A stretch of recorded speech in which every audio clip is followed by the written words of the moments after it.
Amigos de Fuera de Récord, recibimos con mucha satisfacción a una distinguida miembro de la colectividad política nacional. Ella es médico de profesión y ocupa una curul representando a San Pedro de Macorís en la Cámara de Diputados.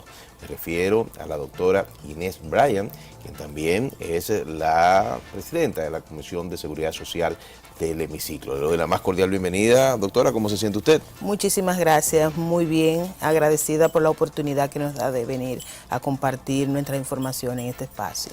Bueno, es un gran honor también para nosotros recibirla, y lo primero que debemos indagar es desde su condición de representante de San Pedro de Macorís, cómo está la provincia luego de esta situación atmosférica que ha afectado al país, cuál es la realidad que se tiene en estos momentos y si hay algún tipo de comentarios al respecto. Sí, sabes que hemos estado hablando sobre las condiciones del drenaje pluvial de San Pedro de Macorís. Los últimos tiempos se le ha llamado la Nueva Venecia, porque cada vez que llueve San Pedro de Macorís se inunda. Y antes solamente eran los barrios periféricos, pero ya hasta la parte alta, el casco urbano, se está inundando. Tenemos que darle muchas gracias a Dios y decir que Dios es macorizano, porque si esa embestida atmosférica que tuvo la región norte hubiera pasado en San Pedro de Macorís, fuera una catástrofe real, porque San Pedro de Macorís no tiene un drenaje. Y en este momento todavía hay personas con sus casas inundadas, con situaciones de crisis, que han perdido sus ajuares, pero no tanto como en la parte norte. Lamentamos realmente todo esto que está pasando, pero San Pedro de Macorís urge la construcción de un nuevo drenaje pluvial.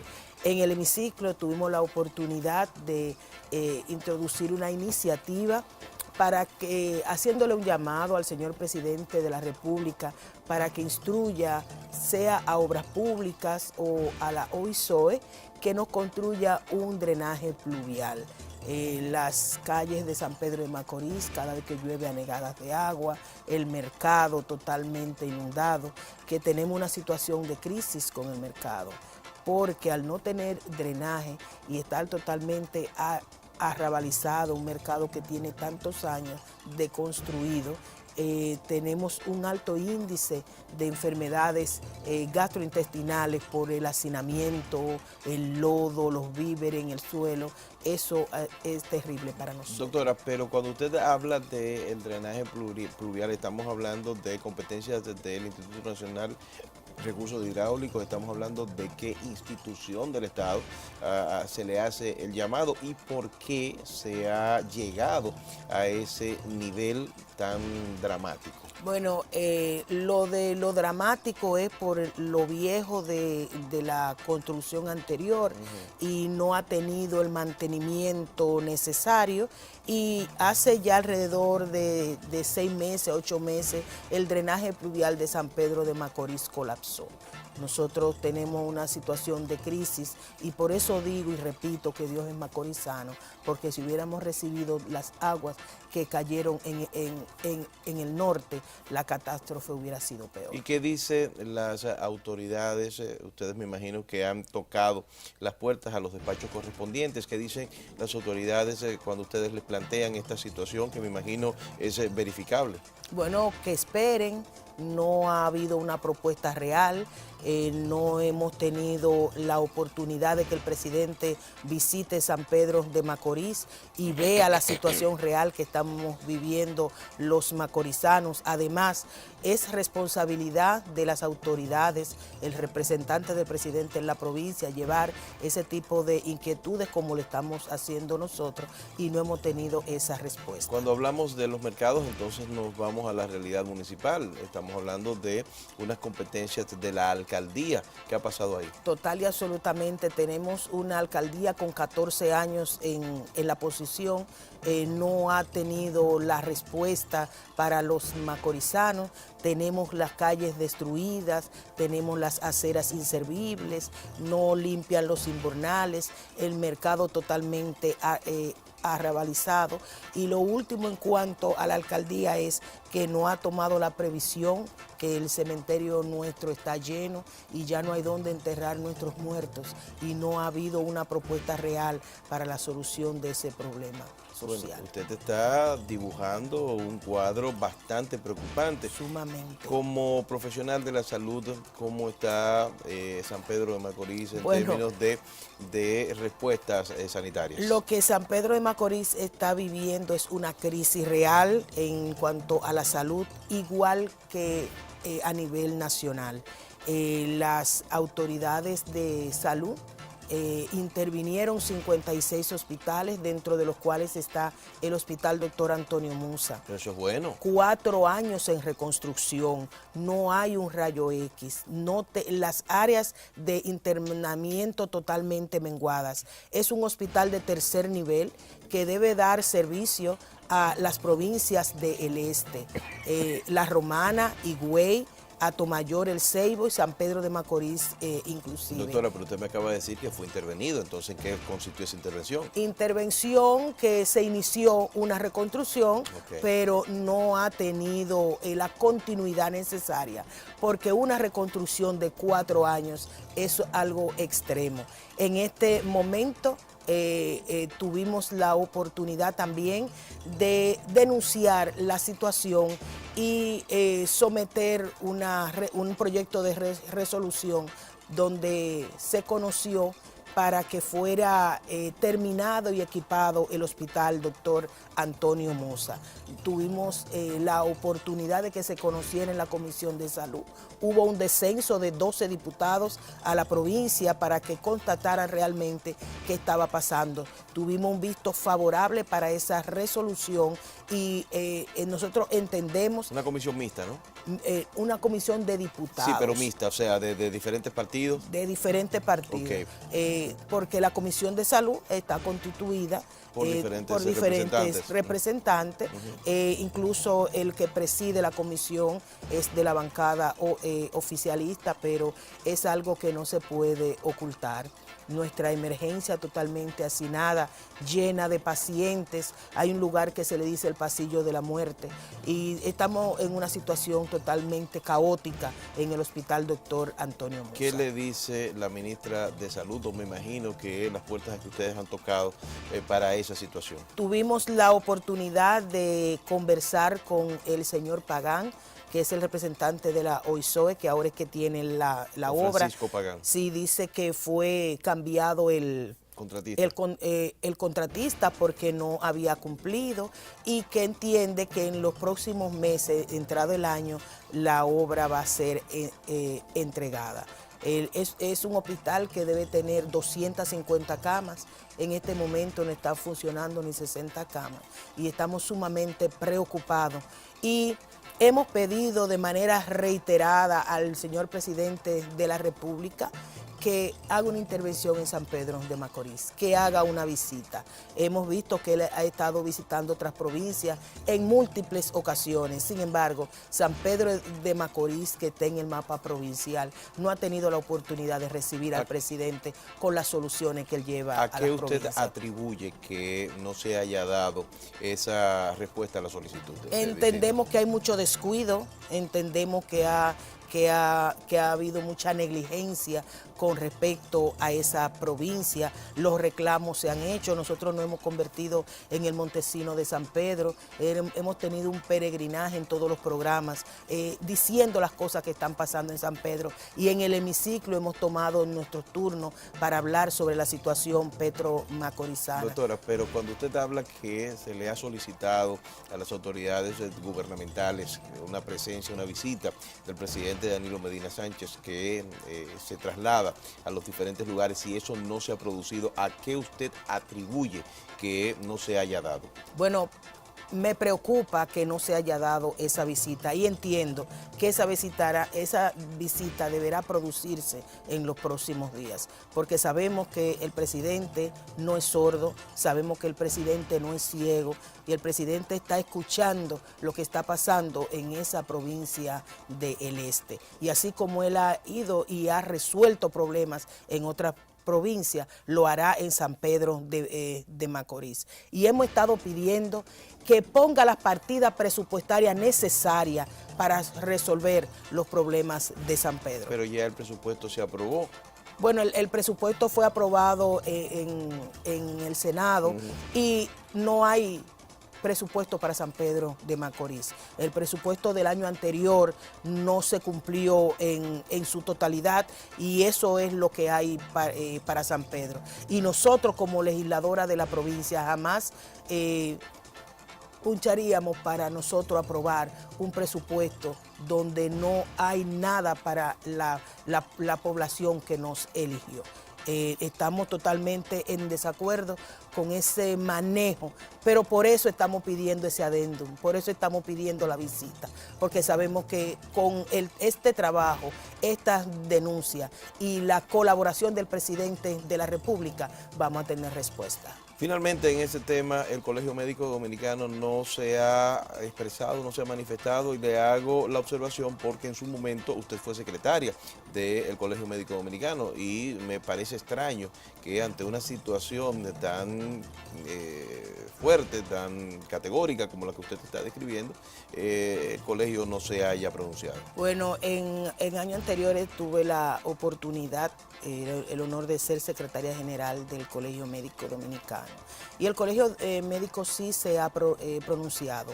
Lamento que se embarcó en una lucha por la mejora del sistema de salud, por aumento salarial, y quizás la situación del MUSA no trascendió tanto, porque al haber 56 hospitales en reconstrucción, el MUSA era uno más.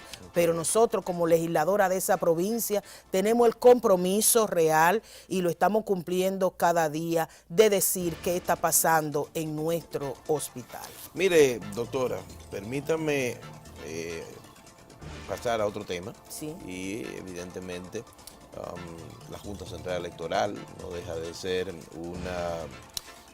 una de esas realidades, ¿no?, que tenemos ahora mismo. ¿Qué opinión le merece a usted en términos particulares y en términos partidarios la selección de estos 5 titulares de la Junta Central Electoral y cuáles son sus perspectivas frente a la misma? Bueno, usted sabe que yo pertenezco al Partido Reformista Social Cristiano, soy diputada de esa bancada, y el Partido Reformista no hizo propuesta para nominar a la Junta Central Electoral. Vemos que se ha hecho una elección de sus 5 miembros y sus suplentes, y no tenemos grandes diferencias con las personas que se eligieron. Sabemos que doña Carmen, el doctor Castaño, son personas conocidas, probadas, que algunos podrán tener una que otra vinculación, pero entendemos que deberán hacer un buen trabajo. Lo que no estamos de acuerdo fue en la forma de elección, pero como persona nosotros no tenemos grandes diferencias con ellos. Es extraño que usted no esté de acuerdo con la forma de selección cuando usted es legisladora y sabe que la Constitución de la República le establece esa categoría de derecho al Senado para hacer la elección como tal. Entonces, sí. ¿En qué sentido? Bueno, no encuentro cómo entra una cosa con para la otra. muestra un botón, la persona que se eligió como presidente de la Junta no fue entrevistado, no fue nominado, él no llevó su expediente. No, por ahí comenzamos y creo que por ahí podemos terminar. Bueno, está bien, vamos a aceptarlo así. Creo que esa sonrisa suya lo dice todo. Pero se habla también de una rebelión a lo interno del Partido Reformista Social Cristiano, sobre todo porque, aunque partidariamente, a través del bloque opositor, su presidente, el ingeniero Quique Antumbaye, llegó a rechazar la forma y pues a no estar de acuerdo con lo que se determinó finalmente, el presidente en funciones del partido, el diputado honorable también, Ito Bisonó, así como el senador de San Pedro de Macorís, bueno, este último hasta votó por la selección. Entonces tienen una posición que muchos periodistas entienden que pudiera ser un atisbo de rebelión frente a ese tema. Deme luz ahí. Bueno, lo que puedo decirle es que donde quiera se cuecen habas, yo no entendí. donde quiera puede haber disidencias o no. Yo soy una mujer de partido, soy una mujer de línea partidaria. Hasta ahora he cumplido en extenso con la línea de mi partido. Todas las propuestas que el partido ha sometido he estado ahí de manera militante. Creo que en su momento la dirección del partido deberá reunirse y evaluar qué ha pasado ahí, ponerse de acuerdo, y al final entiendo que la unidad y la unión partidaria va a prevalecer en toda esta situación. Pues mire, doctora, yo pido su permiso para hacer una breve pausa, no sin antes manifestarle el respeto, el cariño del productor de este programa, de don Elvis Lima Roa, quien está en los Estados Unidos de Norteamérica, por eso no está aquí, me ha permitido el privilegio de poder conversar con usted, para que hagamos una muy breve pausa. Y cuando retornemos, vamos a aprovechar su condición de presidenta de la Comisión de la Seguridad Social de la Cámara de Diputados para que entremos en este interesante tema, sobre todo porque se habla de una modificación a la legislación vigente. Yo quiero que usted nos oriente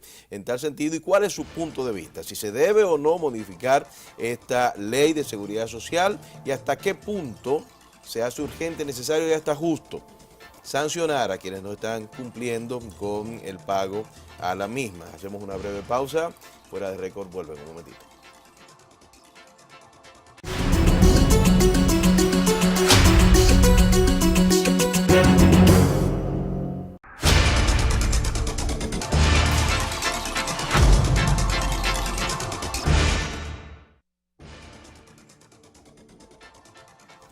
Retomamos nuestra conversación con la doctora Inés Ryan, repito, es honorable diputada de San Pedro de Macorís, perteneciente al Partido Reformista Social Cristiano, y que nos está regalando una interesante plática.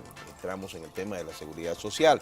¿Qué opinión le merece, doctora, esta polémica que se ha generado en torno a la potencial modificación de la legislación vigente y la oposición que algunos sectores tienen a la misma? Bueno, entendemos que la ley 8701, que es la ley de seguridad social, amerita de manera urgente ya una modificación.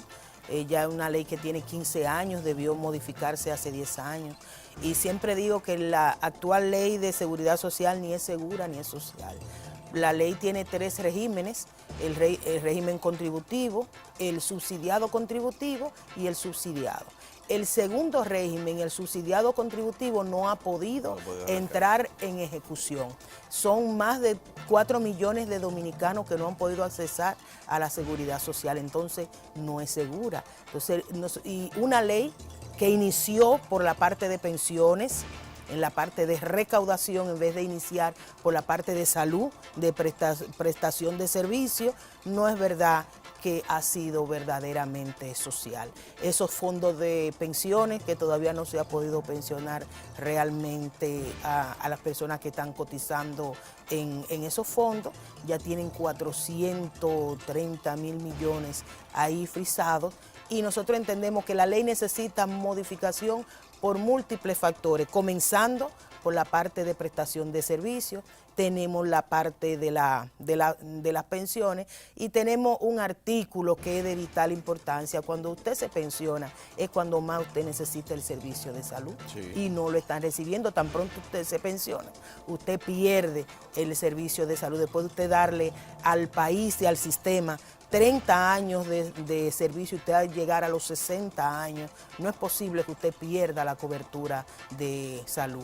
En cuanto al Consejo de la Seguridad Social, nosotros tenemos que eliminar el veto. No es posible que una persona pueda ir, un representante, y decir que no, y porque ese dijo que no, no se puede tomar una resolución en aras de mejorar lo que es el aporte al sistema de salud.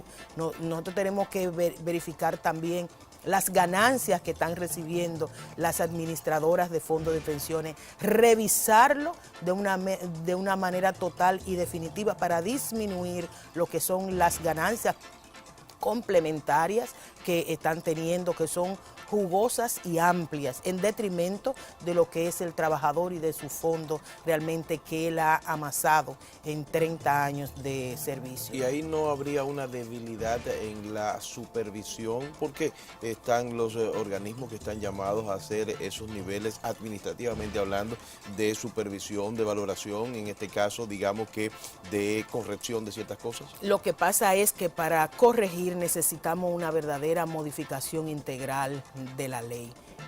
No es posible que con esta ley, de la manera que se concibió, nosotros podamos tener un verdadero régimen de salud, de seguridad social. ¿Puedo entender entonces que la ley fue una trampa? La ley se inició con un espíritu solidario y universal, y ninguna de las dos se han logrado. Lo voy a aceptar eso como un sí entonces. Sí, ¿Fue una trampa? Fue una trampa, pero había que hacerlo, porque había que tener un marco inicial y se logró. Ahora nosotros estamos abocados a una modificación. Por eso la Comisión Permanente de Seguridad Social, que humildemente presidimos, hizo una rueda de prensa diciendo que era inminente la modificación de esta pieza y que estábamos abiertos a escuchar todas las propuestas necesarias en aras de que esta ley fuera una ley consensuada y que fuera una modificación definitiva. Estamos escuchando a los gremios. En estos días hemos recibido una carta de la ADARS, que es la asociación de ARS, que son los prestadores de servicios, quieren ir para ser escuchados también. Y nosotros entendemos que todo el mundo aportará para que nosotros, todos, el país, tenga una nueva ley de seguridad social. Doctora, curiosa y paradójicamente, todos tenemos que estar involucrados de una u otra forma en lo que es la ley de seguridad social, pero no todos las conocemos. No. Entonces, quienes se oponen a la modificación de la misma, porque hemos escuchado incluso algunas centrales sindicales y gente en tal sentido, ¿qué aducen? Muchos tienen temor a la modificación, porque los grandes intereses, los grandes capitales han intervenido de una manera real en lo que es la prestación de los servicios y la administración de los fondos de pensiones. Tienen temor a perder algunas conquistas que han logrado, pero quiero decirle a esos sectores que no deben temer, que nuestro compromiso es con el pueblo, por eso estamos ahí y no vamos a permitir de que una nueva vez caigamos en una trampa donde los grandes capitales sean beneficiados. El pueblo debe recibir y el gobierno es compromisario de eso, y cuando la pieza llegue, que ya sabemos que hay un borrador que va a ser depositado en una de las cámaras, nosotros la revisaremos a fondo, haremos nuestros planteamientos y será conocido de manera real e imparcial en la comisión que nosotros estamos presidiendo. Doctora, la ministra de Salud, su colega, Altagracia Guzmán Marcelino, ha exigido sanción contra los evasores de la seguridad social. ¿Qué opinión le merece? No estoy totalmente de acuerdo. Hay que pagar la seguridad social.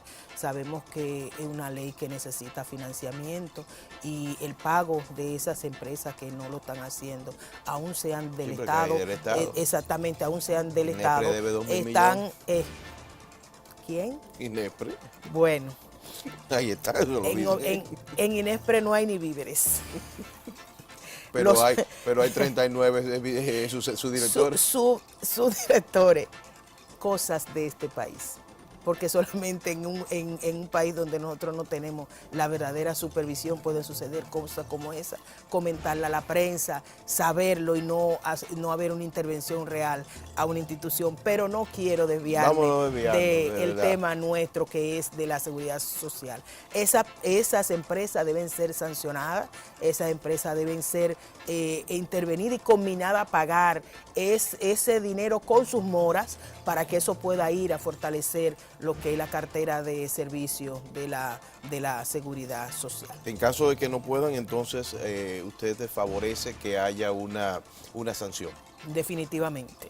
deberá ser, porque es que la ley hay que cumplirla. Nosotros tenemos un gran defecto, somos un país rico en leyes, pero muy pobre en ejecución y en cumplimiento. Las leyes están ahí, lo que hay es que cumplirlas. No quiero retirarme sin hacerle el comentario de la resolución 206-16 de la CISARRIL, que dice que le da la cobertura a los familiares hasta la tercera consanguinidad. Nosotros estamos de acuerdo con esta propuesta momentánea, porque eso no va a resolver el problema del régimen subsidiado contributivo. ¿Eso significa que usted está de acuerdo con la advertencia que han hecho algunos sectores, que si eso se implementa haría colapsar el sistema? No, el sistema no colapsaría por eso, porque para usted llevar un hermano, un tío, un familiar, usted tiene que pagarlo, sí, tiene que cotizar 930 pesos. No hay por qué colapsar. Lo que pasa es que hay aseguradoras que entienden que si disminuyen su jugosa ganancia, el sistema podría colapsar. No colapsaría el sistema, disminuiría las ganancias de las grandes que están teniendo. O sea, es una situación de intereses solamente. Solamente de intereses. Nosotros no nos negamos a la resolución, porque de alguna manera algunos dominicanos entrarían al sistema, pero no resuelve el problema, porque la mayoría de los dominicanos no pueden pagar los familiares hasta la tercera consanguinidad. Entonces, de la única manera es que el Estado asuma la responsabilidad que tiene y de aportar lo que corresponde y de cobrarle a los trabajadores informales para que ellos puedan accesar al sistema. Pero eso se dice más fácil de lo que se hace. Yo pienso que habrá que tener la voluntad política. En este país, cuando hay voluntad política para algo, se logra. Doctora, las clínicas dicen que van a objetar el número único para los médicos. ¿Qué opinión le merece? Bueno, nosotros creemos, y no porque soy una gremialista, que todos los médicos debían tener su código. Incluso hay propuestas en el sentido de que el número de colegiación debía ser el número del código que se asuma con las aseguradoras de riesgos de salud. Pero es algo que necesita darse taller para ver de qué manera se puede endosar esa propuesta. No hay razón para que ninguna aseguradora le niegue el código al médico en ejercicio, porque el solo usted tener un S4, una licencia para ejercer, le da a usted el aval de tener un código en cualquier administradora de riesgos de salud. Y entonces, ¿cuál usted cree que va a ser el resultado final de esto? Bueno, cuando se modifique la ley, se modificarán muchas cosas. Y en ese sentido, nosotros sabemos que una de las propuestas que va a tener los gremios va a ser lo del Código Único. Doctora, un amigo televidente nos escribe para preguntar, para decirle que por favor le indaguemos sobre la selección que están haciendo en la Cámara de Cuentas.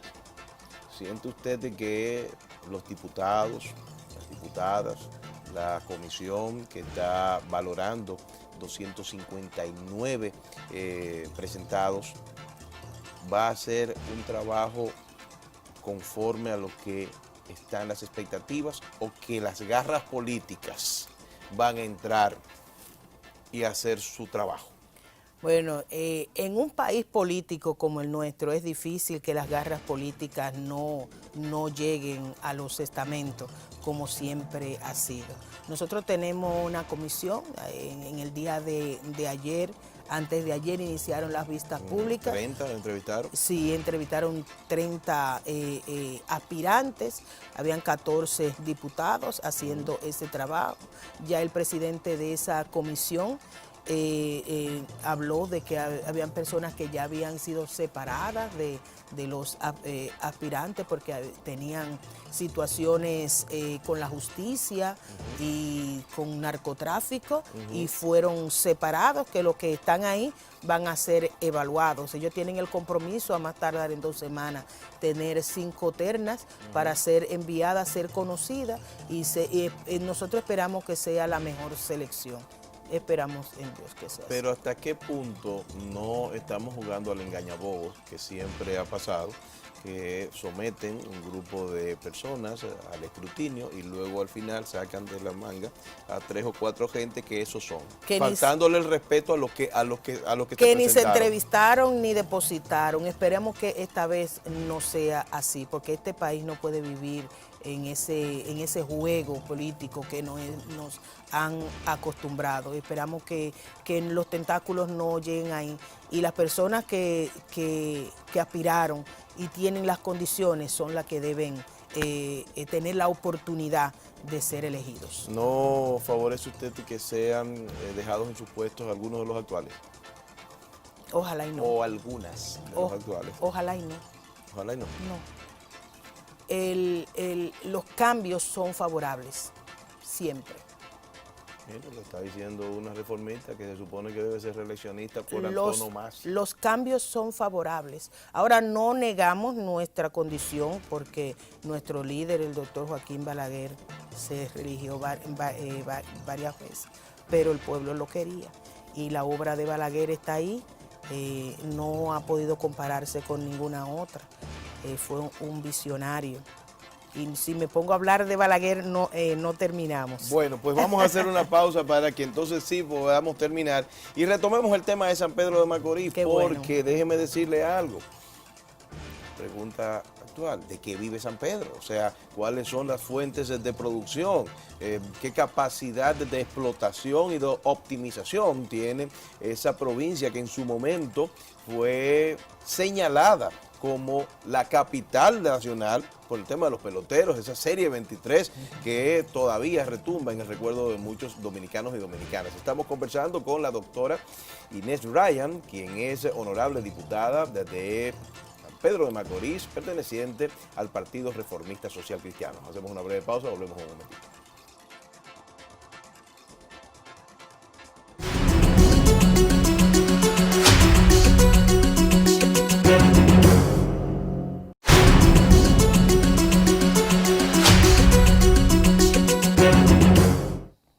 Retornemos a nuestra conversación con la doctora Inés Ryan, repito, honorable diputada de San Pedro de Macorís, perteneciente al Partido Reformista Social Cristiano, es de las diputadas que trajo este proceso electoral y está haciendo una excelente labor de representación por su provincia. Y precisamente queremos en esta parte de la conversación que satisfagamos algunas curiosidades frente a lo que es la realidad de producción actual de los petromacorizanos. ¿Qué se produce? ¿Qué están haciendo? ¿Cuáles son las fuentes de empleo y de ingresos? ¿Cómo está la planta productiva en San Pedro de Macorís en estos instantes? Bueno, San Pedro de Macorís tiene una alta tasa de desempleo. A raíz de la privatización de los ingenios del Consejo Estatal del Azúcar, donde cerraron alrededor de 6 ingenios, dentro de los cuales se encontraba Porvenir, Santa Fe, Consuelo y Quisqueya. Esos ingenios fueron cerrados y todos esos empleos se perdieron. Perdimos también un gran número de empleos en zona franca, porque después que aumentaron los costos operacionales, muchas de esas empresas se fueron a otros países como México, que tenían más facilidades para su inversión. Y en cuanto a la zona hotelera de Juan Dolio y Guayacane, prácticamente ha desaparecido. Creo que en los últimos tiempos está operando un solo hotel allí. Nosotros hemos perdido más de 40.000 empleos y a raíz de eso hemos perdido casi 50.000 habitantes. Se han ido a los otros polos turísticos como Higüey, Puerto Plata, y para esos lugares se han ido a trabajar. y San Pedro de Macorís tiene muy poco empleo en este momento.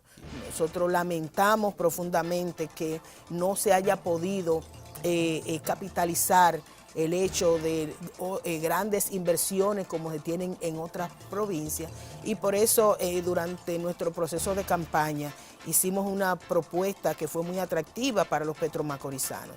La ley 28-01 es la ley de desarrollo fronterizo. Los legisladores de la frontera pudieron ponerse de acuerdo y legislar en base de que las empresas que se instalaran en ese cordón fronterizo tuvieran excepciones fiscales de incentivos de manera que fuera un atractivo para ellas instalarse allí. Prueba de ello que en una gaseosa que se fabrica en la frontera llega a Higüey mucho más barata que la otra. Nosotros estamos trabajando en esa pieza, en la modificación de esa ley para lograr poder retomar lo que es la inversión en San Pedro de Macorís. Esa es nuestra propuesta real. ¿Y San Pedro tiene condiciones para ser atractivo en ese sentido? O sea, porque si las empresas se han ido, o sea, si ha habido esa situación, pues puede ser que quizás sea que la misma realidad de la provincia no aguante muchas cosas. Bueno, con la modificación de esa ley, esas empresas que quizás se fueron pueden retornar con los beneficios que van a tener con la aprobación de esa modificación de la ley 28-01. ¿Pero en qué consistiría la modificación? Porque por lo menos esa ley establece que es para la frontera, es decir, para fortalecer la misma. Pero entonces nosotros proponemos que esa ley tenga los mismos beneficios donde existía la industria azucarera, donde existían esos emporios azucareros, que vengan a instalarse en empresas como esa. Entonces, es una manera de atraer empresas que vengan a invertir a San Pedro de Macorís y puedan tener el incentivo de no pagar ese costo tan alto como están pagando en zona franca. ¿Y no le traería problemas eso con las otras provincias que van a decir, ¿y por qué a nosotros no nos hacen ese mismo? Bueno, nosotros tenemos esa propuesta, y también recuerde que hay otras provincias donde tenían ingenios, porque hay otros ingenios que fueron cerrados.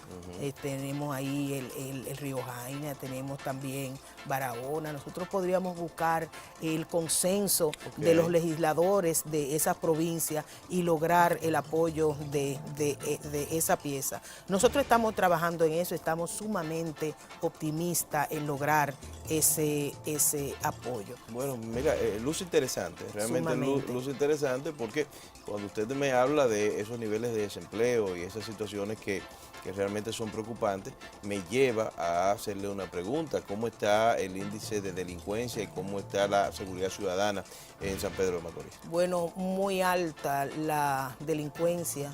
La inseguridad ha llevado a que las personas estén en sus casas muy temprano. Le han dejado las calles a los delincuentes. Nosotros queremos más seguridad, queremos más vigilancia, pero tú sabes que donde no hay empleo, la delincuencia aumenta. Donde no hay forma de las personas lograr los ingresos necesarios para mantener su familia, van a las calles. Por eso es que insistimos tanto en lograr que vuelvan los empleos a San Pedro de Macorís, que se mejore lo que es la salud en San Pedro de Macorís. Y si nosotros lográsemos que se construyeran las calles de San Pedro, tendríamos empleo para los macorizanos. Si nosotros logramos un nuevo mercado, se abriría una gran oportunidad de que personas que quisieran tener negocio en el mercado lo tengan, que ahora mismo no se atreven por la gran insalubridad que existe allí. Si nosotros lográsemos que el gobierno invirtiera y nos construyera un nuevo drenaje pluvial, tendríamos mucho empleo durante la construcción en San Pedro de Macorís. Doctora, pero el que la escucha hablar y describir todo ese tipo de situaciones pudiera fácilmente decir que San Pedro hay que declararlo en emergencia. San Pedro debía declararse en estado de emergencia. Lo que pasa es que una golondrina no hace verano, pero anuncia que viene el verano. Y eso es lo que estamos haciendo nosotros. Pero es que hay más golondrinas, ¿y por qué entonces no hay más? Tendrán esas golondrinas que anunciar que no viene el verano. Esa es una responsabilidad que San Pedro de Macorís cobrará en su momento. Porque fíjese, ahora mismo usted puede, en términos políticos, decir, bueno, lo que pasa es que San Pedro de Macorís, que no estoy diciendo que eso esté bien, que San Pedro de Macorís es una provincia color rojo. Pues en ese sentido no es una provincia oficialista, no. Pero hubo un momento en que fue una provincia morada, que el responsable político fue senador del oficialismo. Entonces tampoco ahí hubo... Pero es que nosotros podemos decir que San Pedro de Macorís está en el mapa morado, porque el licenciado Danilo Medina ganó en San Pedro de Macorís y la vez pasada también. Lo que necesitamos es su atención. Por eso yo quiero abrir este espacio y decirle de frente que San Pedro de Macorís reclama atención, reclama el compromiso que él hizo durante la campaña con San Pedro de Macorís. Él conoce las necesidades de nuestro pueblo. Lo que pasa es que debe asumir de una vez y por todas, de manera definitiva, de que en San Pedro de Macorís hay que hacer inversión. San Pedro de Macorís necesita su hospital, San Pedro de Macorís necesita sus calles, San Pedro de Macorís necesita su mercado, San Pedro de Macorís necesita un drenaje pluvial y todo eso deberá hacerse a través del gobierno central. Sí, porque si el presupuesto no lo contempla, tiene que necesariamente que ser a través de la ayuda a esto. En la parte final del programa, hábleme del futuro de su partido, el Reformista Social Cristiano, que dicen que no existe. El partido. Óigame bien. Soy un vivo ejemplo de que el Partido Reformista existe. Hay gente que asegura que el Partido Reformista está en la tumba del doctor Joaquín Balaguer. Jamás. Que aquí existía el Partido Balaguerista, pero que el Partido Reformista se fue a vivir al cementerio donde están los restos del doctor Joaquín Balaguer. Todos somos balagueristas, pero tenemos que seguir viviendo con la idea de nuestro líder. Yo perdí a mi papá y he tenido que seguir viviendo. Claro. Y entonces nosotros sabemos que el Partido Reformista no morirá. Nosotros somos un ejemplo de que el Partido Reformista está vivo. Nosotros somos un ejemplo de que el Partido Reformista tiene voz y está haciendo un trabajo de oposición. Y donde quiera que esté en la línea del partido, ahí estaremos nosotros. ¿Cuál es la perspectiva que usted le ve a su organización? Crecimiento, definitivamente. Crecimiento y fortalecimiento. ¿Y ahí están las condiciones para eso? Claro que sí, claro que sí. Hace alrededor de un mes se inició un plan nacional de reorganización que ya ha sido socializado con la dirigencia del partido y ya en todo el país hay dirigentes que están iniciando todo ese entramado para lograr que el Partido Reformista aumente su membresía y que pueda tener una competencia real para las próximas elecciones. ¿Y cómo usted puede entusiasmar a un factible integrante de la formación política cuando ve que una gran parte del Partido Reformista Social Cristiano, del balaguerismo, está haciendo causa con el Partido de la Liberación Dominicana? Bueno, esos otroras líderes del Partido Reformista ya no son reformistas. El partido, aplicando los estatutos, removió a esas personas y ellos ya están en el gobierno, en la parte oficial. Ya ellos no son reformistas, no pueden hablar por el Partido Reformista. No, porque no es en que caso hablen, nosotros, es lo que las personas miran, que ve una división, que ve una bifurcación. No, nosotros lo que estamos viendo, el fortalecimiento, el crecimiento, y por eso nosotros estamos aquí utilizando este espacio que te damos las gracias, que nos da la oportunidad de venir a hablar de nuestra provincia, de nuestra agenda legislativa y del crecimiento político que está teniendo y la presencia que está teniendo el Partido Reformista. Mire, doctora, gracias de verdad por su gentileza.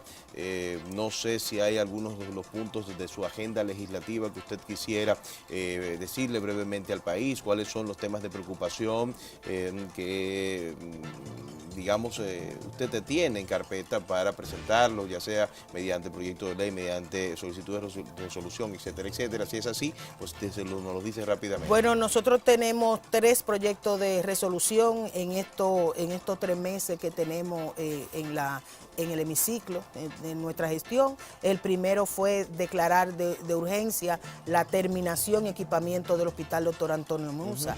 El segundo fue que se le pedía al señor presidente de la República la construcción del mercado municipal de venta de comestibles y la terminación del drenaje pluvial. Nuestra tercera resolución fue en base al Ingenio Angelina, la comunidad del Ingenio Angelina, llamando al presidente que vaya en auxilio de esa comunidad. Fue una comunidad que fue formada por Juan Amechazurra y después el consorcio Vicini asumió ese ingenio por más de 100 años. Ya lo desmanteló en los años 80 y desde entonces esa comunidad ha sido abandonada a su suerte, sin empleo, sin oportunidades, y por eso nosotros entendemos que el presidente debe ir en auxilio de esa comunidad.